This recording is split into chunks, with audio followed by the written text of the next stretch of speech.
Good morning, good afternoon, good evening, whatever time you're watching or listening to this, and welcome to this week's episode of the Non-Identity Podcast. Now, this week we're joined by someone who helps support people build their confidence, as she is a life and mind rebel coach. It's Jamie. Hi, Jamie. Welcome to the show. Hi, Lee. Thanks so much for having me. Before we find out what a life and mind rebel coach is, can you just tell everyone who you are and where you grew up? Yeah, absolutely. So I'm Jamie Walker. I grew up in a small town outside of Ottawa. That is the capital of Canada. If you haven't picked it up yet, I am Canadian. Well, I'm sure I'll drop an A or two as this continues. So What was childhood for you?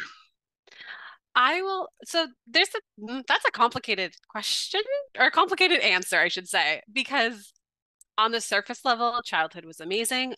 On beneath the surface level, and unfortunately didn't realize until I started doing my healing journey, it probably was a lot tougher than I anticipated or I originally thought. But and that is actually all part of being a coach.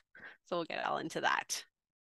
Yeah, no, I totally agree with you. I like looking back the last 5 to 10 years. I actually realised I masked a lot of stuff during my childhood because even though like my mum left when I was 9, and Mm-hmm. then I had a step family, and then about 12 years ago my brother died of a drug overdose, I'm so and sorry. then me and my wife had a miscarriage, then she had the stroke. But I was sort of not felt it was normal, but I felt like I was coping. And then when I look back and realised things I was actually doing, I wasn't actually coping. So between the age of 15 and 22, I hit alcohol quite hard, but not as an alcoholic who would sit at home and drink. I'd love to go out and party, but I gave myself a persona called Burnout, and Burnout was wild, and Burnout had to better himself each week. And I've looking back, I have really fond memories, and I really enjoyed the time. But I think I was actually trying to escape from something. So when you went on your healing journey, was that the same sort of thing for you that you found out? Yeah, so and I hear you on that. And what you're doing is you're essentially just surviving through everything that was happening. And so it makes sense to build that persona and continue and do that journey. For me, yeah, for me it was I always like knew like stuff was like something wasn't right, but I just kind of continued on in my life. And I've lived a very full life and I'm grateful for it. But then when I actually stepped into the coaching world, and started doing the work for myself, that's when my body started trusting me and actually was able to release some really traumatic memories because they were ready to come forward and be healed. And these were very deep traumatic memories from when I was in childhood, that I had no idea. Like it made sense, like when we learn our when our bodies start to trust ourselves again and release these traumatic memories, if you have them, especially if you're somebody who has complex post-traumatic stress disorder, there's memories there that your body like you might not your mind might not be ready to process, so your it kind of buries it. They come up when they're ready to be healed. So that's essentially what happened to me, and that's why that's like it's a complicated answer. Um, Are because you yeah, okay to are you okay to go into what the traumatic experiences were we and can. what sort Yes. of made you ready to heal? Yeah. So what happened to me and what the memory that came up to me was that I was actually sexually assaulted by a family member. Yeah, when I was 4 years old. Understandably, my body was in shock. It very well, like I buried those memories deep inside me. There are little things though that happen especially when you're a survivor of childhood trauma, that, we can sort of start to see patterns. There's little things in our lives where, in my case, and this is after, and I went to therapy, I've been in therapy for a very long time. Um, and so there's little things like I had eating disorders growing up. I had depression at a very young age. I had coping mechanisms where I was, self-sabotaging. And I had many therapists across the years help me and make me and cope, help me with this. But it wasn't until I figured out that core first major traumatic memory of that, did everything kind of sort of it almost like it broke the dam. And it was like, oh my gosh, not only did everything make sense in terms of my coping mechanisms and everything that I was seeing and everything I had been through, um, that was when I really started to understand myself appreciate that little girl, appreciate the woman that I had still become despite all of that. And I was really able to really put a massive dent in my healing journey because the rest of it was all just was coping. And when you sort of unlocked the core traumatic experience you had, was there a worry that you would fall back into those depressions and stuff? Because in a way, as you said, you were surviving, so you locked it away, Yeah. and then you opened up the dam, and then all of a sudden your mind's got to cope with it all over again. So how did you manage to keep yourself positive and surviving through that stage? Because in a way, you're going through it a second time. Yeah, it is. It is almost like a huge traumatic going through it again. I had a wonderful support system around me. Um, and on top of that, I decide like when that memory came up, just I instinctively knew that that was coming up to be healed and that I was going to be better eventually. I didn't know what that looked like. I had no idea how long that was going to take me. And quite frankly, we never know. And but I knew that I was in my coaching. I was in the middle of going to coaching school. And it I learned that it was a key part of my journey, a key part of my story, and a key part of me going through that, not only understanding that like my whole life now makes a lot more sense. Coming up to it, I was in my early 30s when it came out. And going on that healing journey makes me an incredible coach for other people. So I knew that. And I was so just locked in on the belief that, you know, my authentic self or higher self knows the way forward that I was like, I gotta do this. I gotta get through this muck. And I gave myself so much grace of just like one step at a time. So my first step, was telling my partner at the time, that this, and that I was going on a healing journey and I didn't know who I was going to be at the end of this. The next step was, okay, am I brave enough to say anything to my family? Okay, who else do I feel safe to say this to? And now we're at a journey now. I'm at a point where I'm like, no, I own this part of my story, regardless of the pushback, and we can get into that later. But this is my journey and this is my story and it is mine. Was there family members that knew about this, or was there family members that didn't believe you? So was that a worry why that was happening? Yeah, so what had happened was that my family members and including my parents had absolutely no idea, and I do truly believe them, because that is how abusers work. They will do things, and um, it was done at a time and a place and a period where um, everybody's attention was on another family member. And that was my younger brother, and that's okay too. Like there was other things going on, and again, that is what abusers do. So they figure it out, and they were so the person that did this to me, they took advantage of everything so that they weren't going to be found out.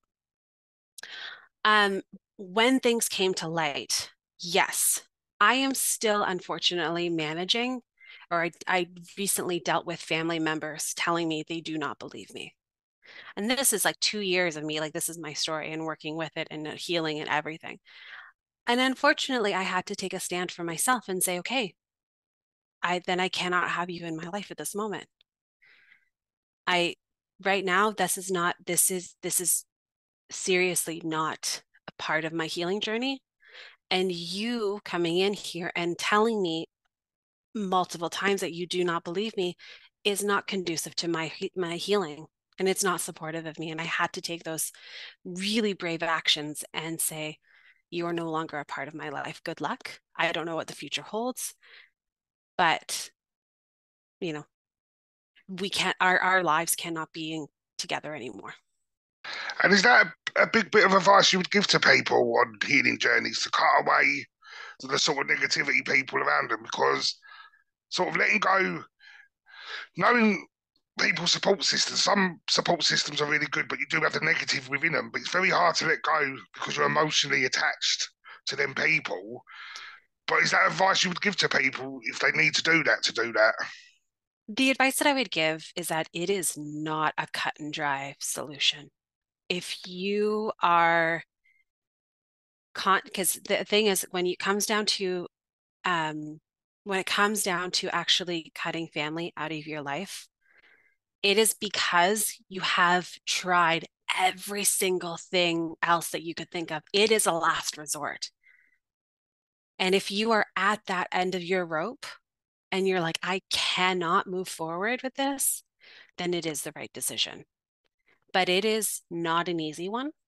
And it's almost more like my advice would be to other people who have not been through that, but they hear somebody going, oh, yeah, I had to cut off so and so from my life, or I had to cut off my mother, my father, my aunts, whatever the case may be. And I would almost, my advice to the people hearing that is instead of, you know, and coming back and being like, well, that's your mother. Why you would talk to her eventually. No, no, understand that that is an absolute last resort. And that human and that person was hurting for a very long time before they made that decision. It is not an easy one and it is not an easy action. No, I totally agree with that because, like I said, also when you hear people have had to cut off family members, you think, how could you do that to your family? Totally. But then, like you said, it's obviously a last resort, and the pain there, it must get to a point where you've got to do what's right for you. Mhm. So you've got into coaching. What was the decision? Because obviously you found out why you was doing your coaching course that you needed to heal. So what was the Yeah. decision to actually decide to be a coach in the first place? I love this. I love this telling my story about how I got into coaching. Um, because so my background is in marketing and operations and communications. I love it. Don't get me wrong. Like I would had this next little bit not happen to me, I would still be in there and be in a thriving like um I'd be doing well in my career and it was wonderful. But what happened to me was that I had co-founded a podcast that spoke to coaches, and like early, like later on in my 20s, started talking to coaches a little bit, and I was like, "Oh, that's interesting," and then kind of put it back on the back burner. And then had a coaching school reach out to me that they were like, "We would love for somebody to come in and put together our customer relationship management tool." And I was like, "Yeah, no problem." So I took on the contract and got to know them, got to know their business, got to know that, all of the things. And after I had done the project with them, they asked me to review a a video. And this video was, and they asked for my feedback. And this video was the founder talking about the heart of a coach. What does it mean to be a coach? What are the foundations, the values, and everything of that nature? And I remember watching this video so vividly. I like I literally burst into tears. I was so overcome with emotion of like, oh my God, this is my calling. Like I hear, and I remember just being like, okay, I hear you. I see it. I think I'm meant to be a coach. First step. What is that first step? Well, the first step is asking them if they would accept me as a student. And so I did, and their reaction was really wonderful. They were like, "You? Oh, heck yeah, you're a coach. Come on in here." So yeah, I trained with them for a year, and I graduated from them about a year and a half ago. And so I am an international coach. I'm accredited through the International Coaching Federation, as well as their modality, which is the Mind Rebel. No, well, congratulations on that. And what's the regulations when it comes to that? Because I'm a level four trained counsellor, so technically in the UK, I could open up my own counselling therapies and sessions. I Mhm. don't want to do that because I feel level four, in the grand scheme of things, is quite low in the system, and it wouldn't be fair to people. But it's not regulated enough to stop people from doing that. How you being certified? How does that fall into the regulations? Yeah, so life coaching is an unregulated industry. Anybody can become a coach. Anybody can open up the next day and say, I'm a coach. This is what I'm doing, blah, blah, blah, blah, blah. I learned that through over the years before I stepped into it. And then I learned that There is the largest regulatory body system right now that I'm aware of is the International Coaching Federation. So you can go to them and look for programs that you they cover the key values of an ICF coach, and you're trained to that standard. And then if you go to one of their accredited programs, then you go and you have to get 100 coaching hours under your belt. And then you have to also do a 3-hour test before you can say, okay, you're an accredited coach, which is their first level. And for me, like I felt that I needed that to show my clients, my potential clients, that, I took this seriously. If for whatever reason that you need to report me to somebody, there is a body you can report me to. I can get my credentials removed. And there is like, I have to, every year or every couple of years for me to renew, I have to take a certain amount of study hours. I have to go to a coach to keep my credentialing. Um, and there are different levels. So I'm trained to the professional level, but I have my accreditation, which that means is that I'm under 500 hours of coaching. I think that's a really good way of doing it because not to put anyone down because a lot of people found their potential, but because a lockdown happened, it seemed like everyone became a personal trainer or became a life coach. And when you're dealing with people's emotions and situations, that I think you need people that obviously have got the experience of their own journey, but have also got a body behind them that, like you said, if reporting needed or you need to update your credentials, it's there. So I think that route's the best way, and I think would put clients' minds at rest knowing that there's a system like that in place. Yes. Once you graduated and stuff, did they help you find clients, or what was your journey of going off to be able to find clients? Was it all self promoted, and how was that? Yeah, so it's been a journey of self-promotion. I have a wonderful network. You start, with starting any business, you start with your family and friends and you let them know what they're doing. Sometimes family and friends don't quite understand what you're doing until you start doing it. That's okay. Um, but it's been a journey of it's only been up in a year and a half.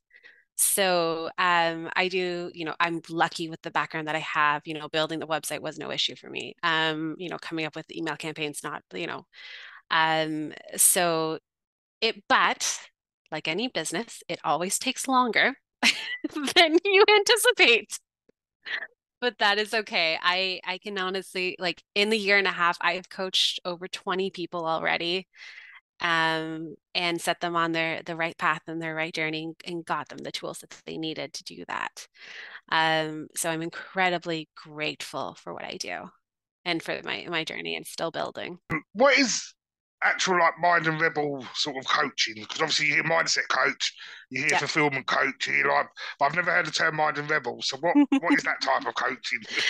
Yeah, so the Mind Rebel coach is, as a Mind Rebel coach, you understand that, it's this, I talk about, oftentimes we're in our heads, and that's our Mind Rebel.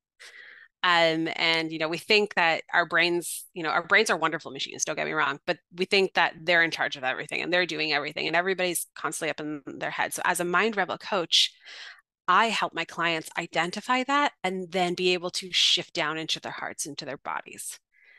And 80% of our communications come from our body to our brains. And only 20%, yeah, only 20% goes from our brains to our bodies. So we're like, everybody's living up here in their heads. No wonder why things are a little messed up, right? What do you mean by that? Do you mean our body reacts to situations and then sends the messages to our brain? Yep, Is that how? exactly. That is how So we are built. That is how we are meant to be. so how do you help people unlock that and recognize that? Because obviously saying it sounds crazy. Because like you said, we all believe it starts in our mind. So how do Correct. you help people come around to that idea, and then how do you help them go on being able to like, unlock and recognize their body signs? Yeah, so people usually come to me when they feel like they have no more answers and they're anxiety ridden. Or I also do have therapists recommending my services because I'm a trauma informed coach.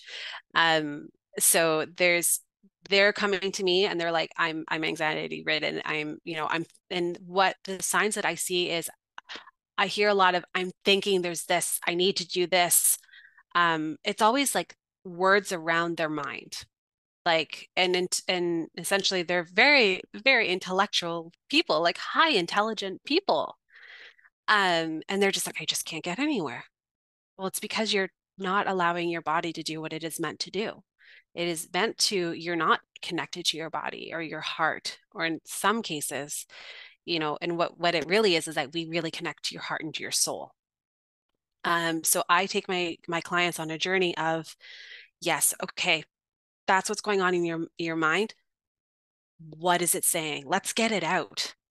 Allow it to get it out. And then I help them kind of identify what's really happening, what's going on. And I reflect back to them what what they are saying.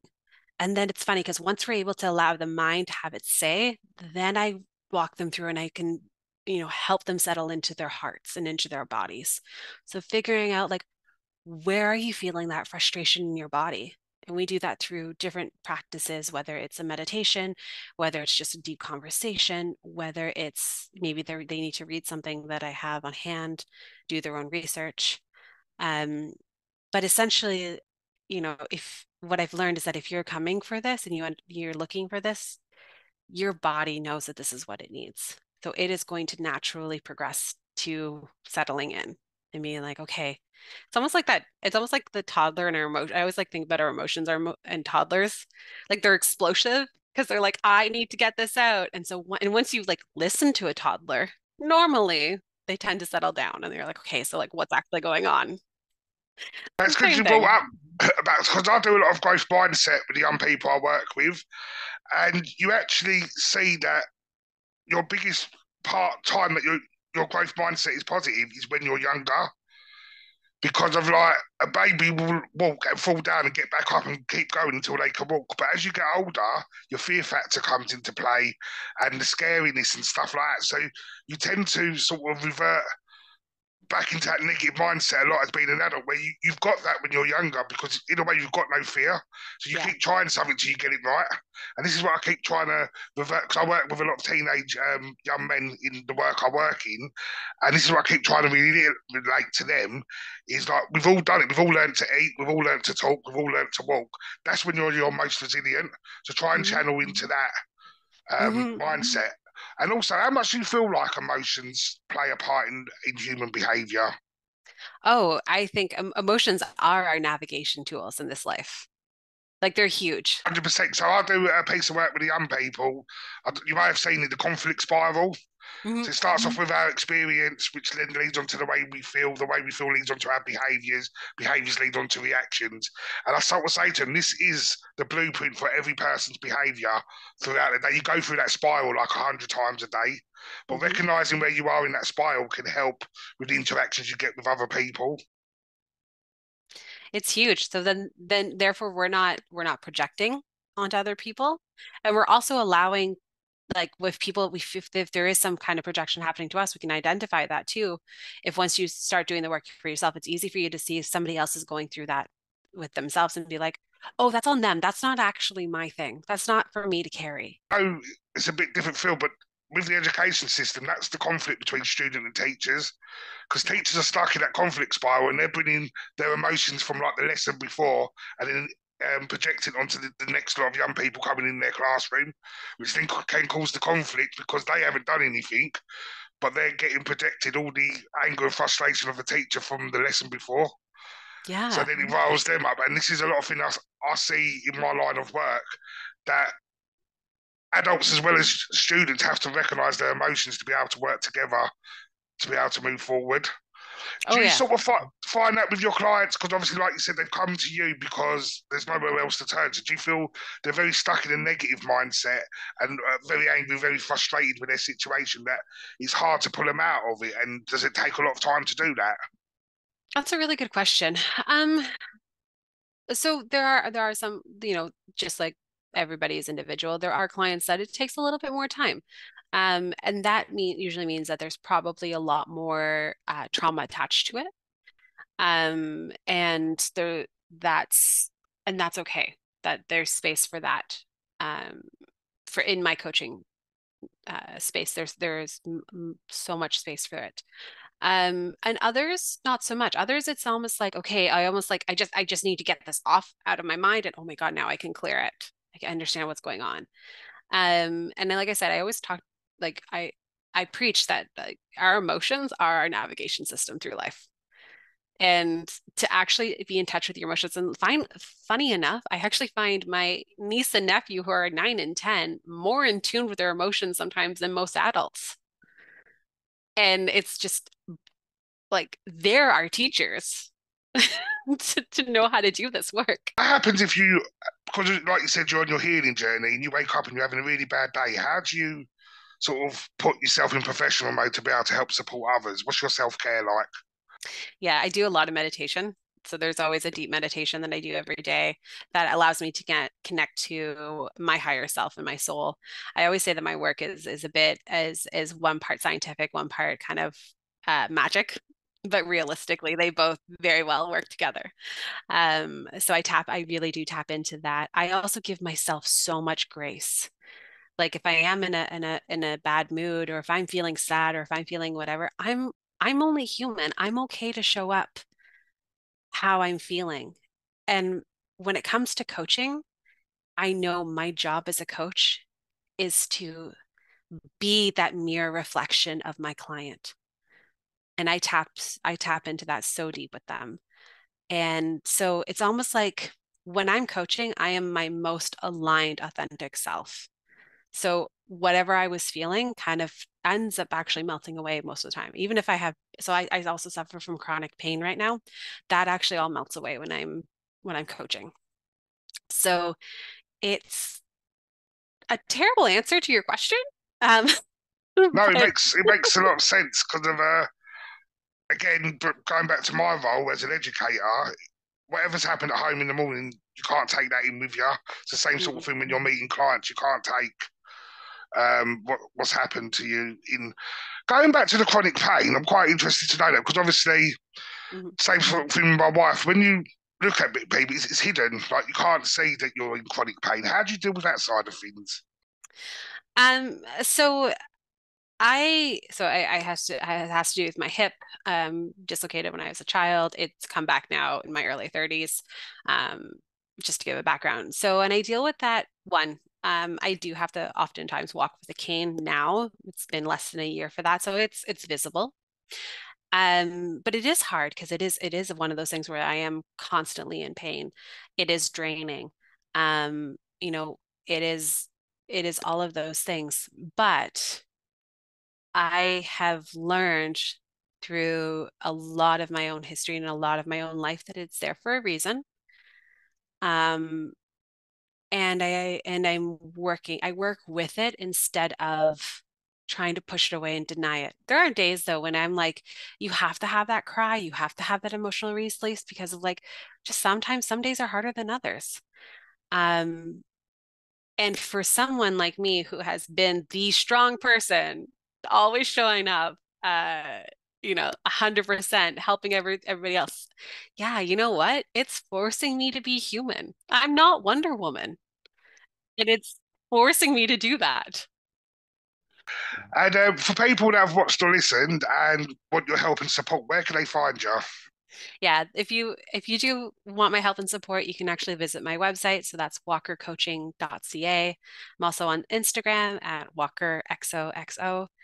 And Lee, I actually have a free gift for your listeners, and I appreciate this time so much. Yeah. Brilliant. And how can people get hold of that free gift? Yeah, so it's a workbook, working with your emotions. You can go right ahead to my website and download it with the free code non-identity podcast, I believe. And we've had that, and that's what probably people wondering what we've had at the bottom of our screen for the whole of this interview. But also the link will be in the description. So people, please go over and grab yourself a copy of that. It's worth about $8, and we are all getting it for free. I've had a little look through, and it's an amazing little workbook to help you understand emotions a bit more and how it all connects. And we really appreciate that. Thank you so much for giving that to our viewers and our listeners. So please make sure you click the link, and also make sure you check out Jamie's website for the other things.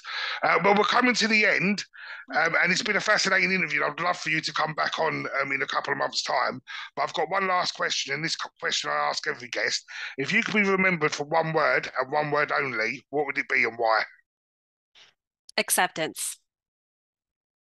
Because I believe that if we all feel actually accepted in this world, we are more likely to step into our power, and we need more people who are authentically aligned to themselves now more than ever. Well, Jamie, that was brilliant. Thank you again so much for your time. It's been really appreciated. And like I said, anytime you want to come back on, please just hit us up. You're more than welcome. Thank you so much, Lee. I would love to.